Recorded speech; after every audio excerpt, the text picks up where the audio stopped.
Hello, are you out there? I'm Mark, and are you brand new to coding and programming? Like you know nothing about it, but you really want to get started. You found GameMaker Studio 2 here. It looks so cool. You've seen a lot of tutorials maybe online. You see that they've got all sorts of great tutorials built right in to get you started, but you don't even know where to start. So I have good news and I have bad news. The good news is there's only three things you need to know to make a game. The first thing is how to put some graphics somewhere on the screen. So you have your Mario, you have your pipe that he's going to jump in and a turtle. That's really easy to do in GameMaker. It's just like a line of code. You cut and paste it. The second thing you need to know how to do is to get input from your player, from the user. That's from their mouse or their keyboard. Obviously, they have to interact with your game. That's also really easy to use. Game Maker's got that all figured out for you. It's just a couple lines of code. Again, you can cut and paste. Bad news is just the third thing you need to know to make a game is logic, is how to make all the rules that are going to cause Mario to jump in the air, land on top of the turtle goes splat or shoots out the side like a bullet. You know what I'm saying. That's the hard part. And there is no easy way to learn to code. You simply must practice by doing it. So, as we do these little mini episodes, I'm going to show you how to say, make a character for your game, like a Mario. I'll show you all the steps. And then your homework will be to make a pipe and to make a turtle.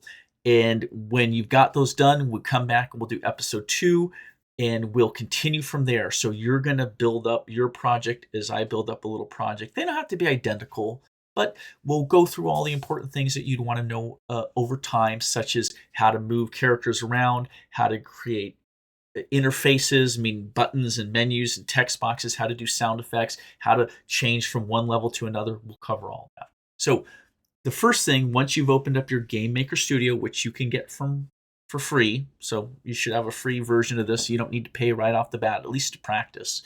You're going to click the new, and we'll just name a project down here. We'll just call this one tutorial 1 for us. You can name it your grand project name if you want to. We'll just hit the let's go button right there. So it opens up a nice blank workspace right here. This is where we're going to put all of our code and we're going to see all of our game objects that we're going to work on. A game object would be something like Mario or Bullet Bill. That would be a game object. Even a button like exit game or the health bar would be game objects. So we're going to be dealing with a lot of objects, and I'm going to be saying object so many times. Over here on the side, we have an asset inspector. Essentially, that's going to let us see all the little hidden numbers like the XY location or what graphic we've assigned to what object. It's all going to appear over here. And on this side, we have the asset browser. Assets are going to be things like base graphics, sound effects, all the code that we've written, little timelines to do cutscenes and whatnot. That's all going to appear in the asset browser. So let's start with making a hero character. So we're going to make ourselves a little Mario graphic, and we're going to put them into an object and put that object into our game. Right now, what do we have over here in the asset box? Well, the quick access, these are just some special high advanced menus. We're just going to close that down for now. There's nothing in the quick access we need to worry about now. There's useful stuff. We'll get to it later. But there's one other item in here in the asset browser, and that's called Room 1. You did not create Room 1. I didn't create it. Anytime you make a new project, it's going to give you a Room 1.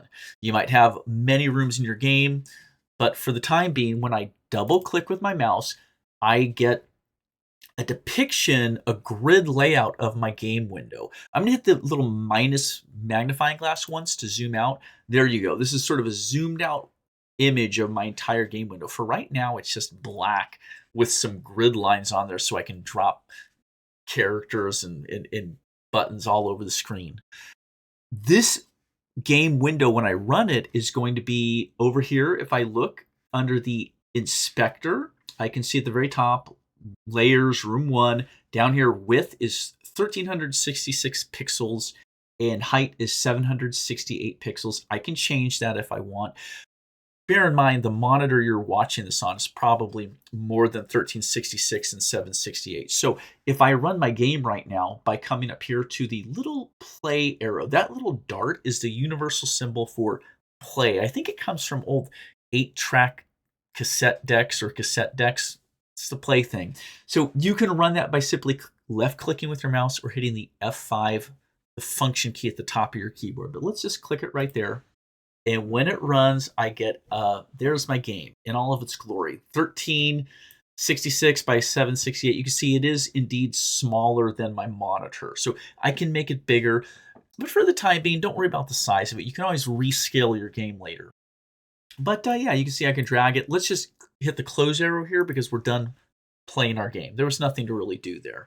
Let's add some new assets. We want to get our hero. It's going to require some graphics, and it's going to require an object that our graphic will attach to. So let's start with the graphic. We will right click with our right mouse button, and I'll release. It brings up this little pop-up, create, add existing, create group. That'd be subfolders. If you creating groups would be creating a subfolder.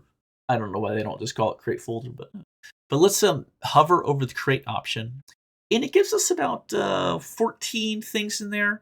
The ones we're going to focus on right now are going to be the object to make objects and the sprite, which sprite is another word for graphic in the computer game industry. So we're going to hit sprite, and there we go. It shows up as sprite 1. It automatically named itself.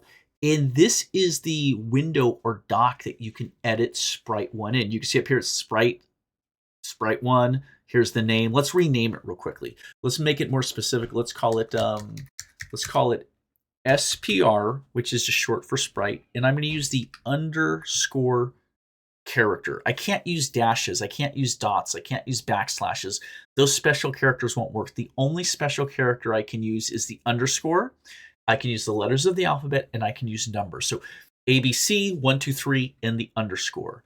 So let's call this hero underscore dwarf, because I might want to have a few different graphics. I might want to have elves and heroes and dwarves. Everything I like to make is a fantasy adventure game.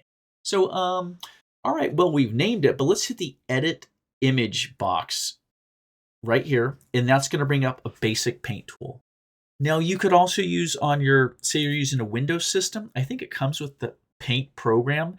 If you paint in there and you save your file as a .png, you can then drag and drop those graphics right here into the asset browser, and it will add your graphics that you make and other stuff. I also know Krita is a free, totally free to use, really high-end graphics thing if you want to do like super detailed stuff. So, but otherwise, you can use the tool right here. Look, we got a little pencil, an eraser, flood fill. We can draw circles and squares, eyedropper. You're probably familiar with some of these tools, but let's mock up a really quick little character. But one thing I want to do first is, this is a big screen, and I'm not, it's a big graphic, but I'm not a very good drawer. So let's do this. Let's shrink this down.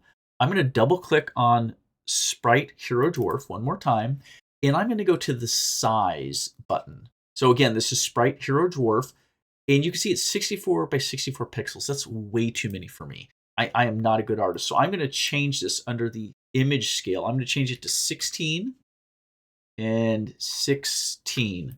And I'll just hit apply. And it is going to shrink down my graphic to 16 pixels by 16 pixels. Now you can see here, it's much chunkier. So if you're making a game like Super Mario, it works really well. But yeah, let's do this. Let's just erase these really quickly. And let's make a little dwarf character. Let's make him a ginger. So we're going to give him a little red hair. And let's see, let's give him a beard. And let's give him a hairstyle. There we go. And then let's just fill in their little face here. We'll use the paint bucket. Actually, hold on. Let's draw this right there. There we go. Boom, boom, boom, boom, boom. And let's give him some green eyes real quick. There we go. Oh my gosh, that is a dwarf enough. Let's give him a quick blue jacket. Broad shoulders, because it's a dwarf. And we'll give him the little arms here, and we'll just fill all this in. So it's kind of fun. You can just do up graphics real quick. Let's give him a little belt. Boom. And let's give him some, maybe some light blue pants. There we go. And they got short legs. There we go. There's our dwarf, folks. Here, we'll give him some hands so it doesn't look too weird. And let's use this color for dwarf boots. There we go. All right. Now, nice thing about this little sprite editor that's built right into GameMaker Studio is that you can animate. So if I click this frame, I can right click and say copy. And then over here, I can right click and hit paste. And now I can jump between the two frames. So let's just make this guy blink his eyes. I think that would probably be the simplest thing we could do.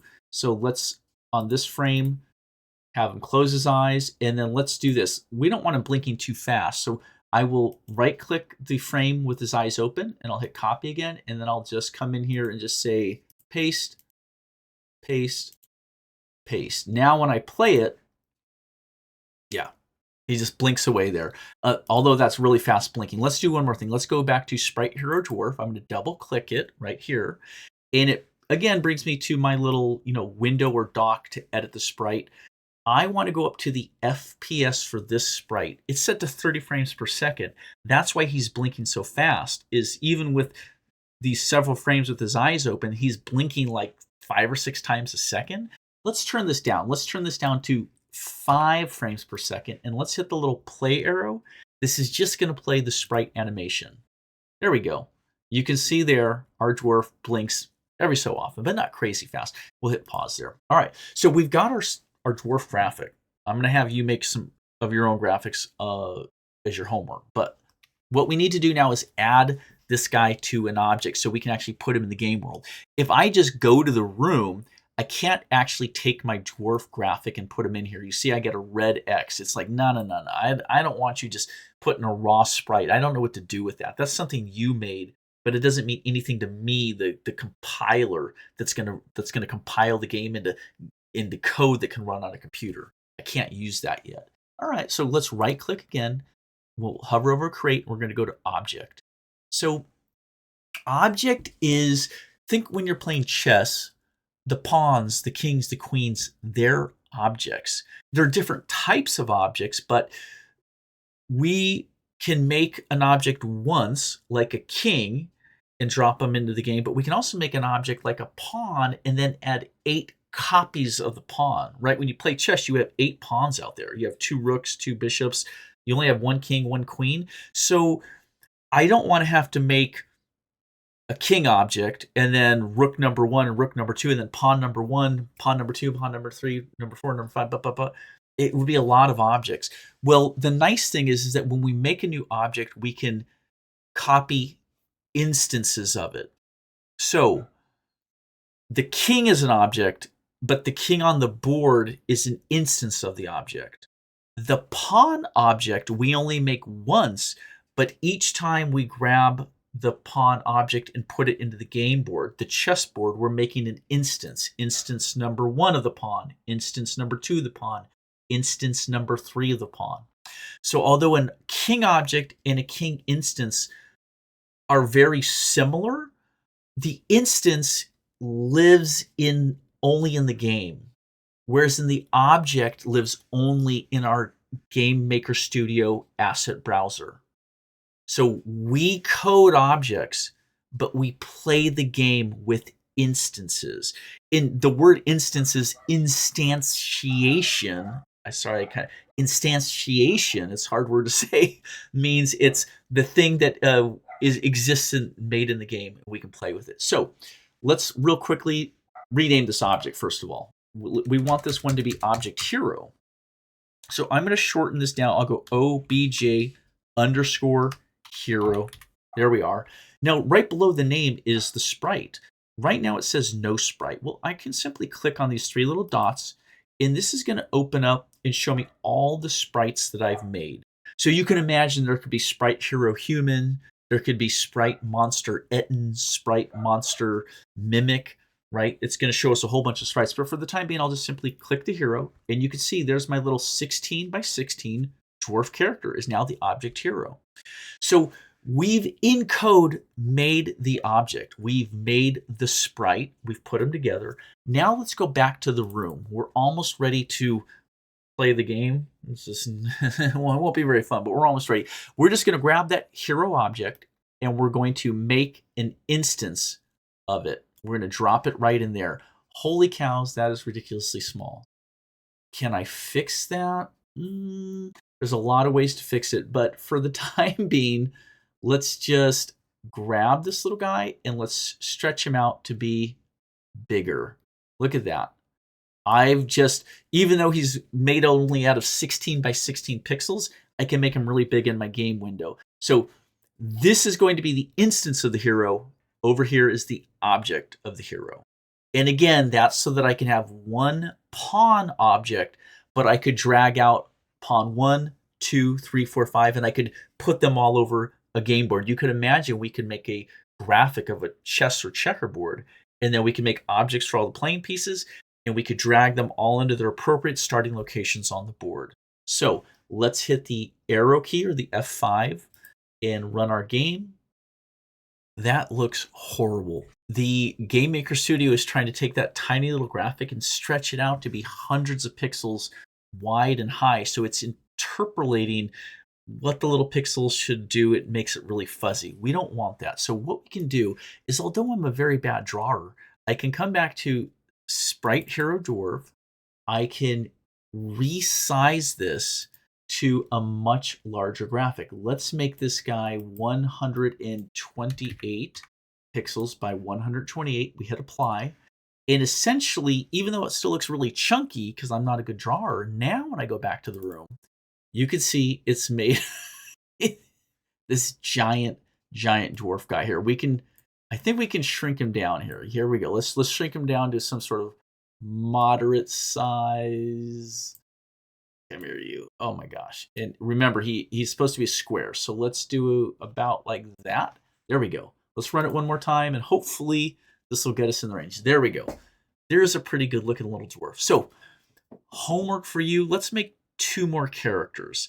Now you can draw them at the 128 size, but you might find it's a lot harder to draw than if you're going to do pixel graphics. You want to make your initial sprite tiny, 16 by 16 or 32 by 32, and then you can always blow it up later the way I did so that it looks good on the screen. It doesn't look all weird. Let's shut that down, and let's grab one more hero object. If we drag him out, that's the normal size. This instance is the straight up size, 128 by 128 pixels. This one here, let's delete real quick. There we go. And let's drag out another instance of our object. And let's run it one more time. And you can see this time, yeah, they're very crisp. There's no blurriness.